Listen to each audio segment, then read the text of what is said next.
the number one priority for any country to gain its sovereignty back, if you look at old pictures from the 70s and 80s of Afghanistan, it was a very modern society. I mean, in Kabul and Kandahar, there's like convertibles and women were wearing their hair down. It wasn't this radical thing that we look at now with Sharia law in Afghanistan. So the presence alone of security is what would maintain a jumping point for us to conduct those supported counterterrorism operations to suppress all of the things, all the guys that wanted to come in.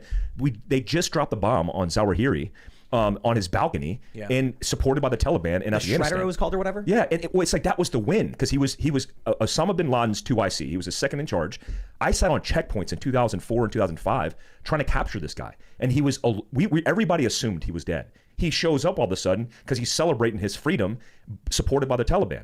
And it's like, what are we doing? Like, the most bizarre thing that I heard when all this was going down, and Tim and Chad were activating, they had messaged me about it, Nick, all these guys, amazing men. When I heard that we had outer containment on that airfield provided by the Taliban, I was like, what did a general on TV just say? Outer containment was being provided by the Taliban? Did he say that? Did he say our enemy is literally providing security on the outer containment? Oh, what happened a few days after that? Oh, an IED went off and killed 13 Americans. Wow. It's insane.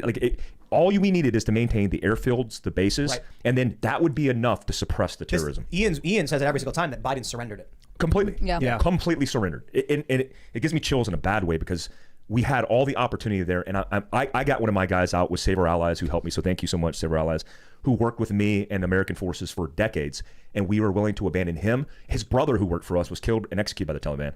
We were willing to commit their entire lives and to wasteland, knowing that they helped us, because we completely pulled the plug with no excuses. Now they're the most capable fighting force in the world as a terrorist organization, which they are. They're still the Taliban. And partly because we surrendered, what, $800 billion? Mostly because we did that. I mean, look, night vision is the scary thing for operators going into warfare, right? You do a deliberate operation, direct action hit. You go in there with confidence knowing, hey, these guys can't see us. We own the night is the idea.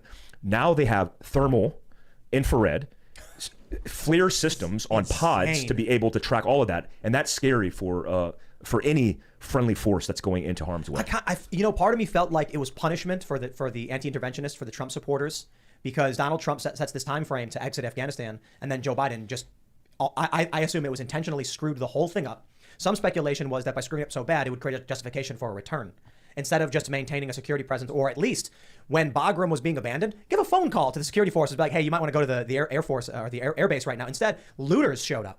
That I cannot imagine was an accident.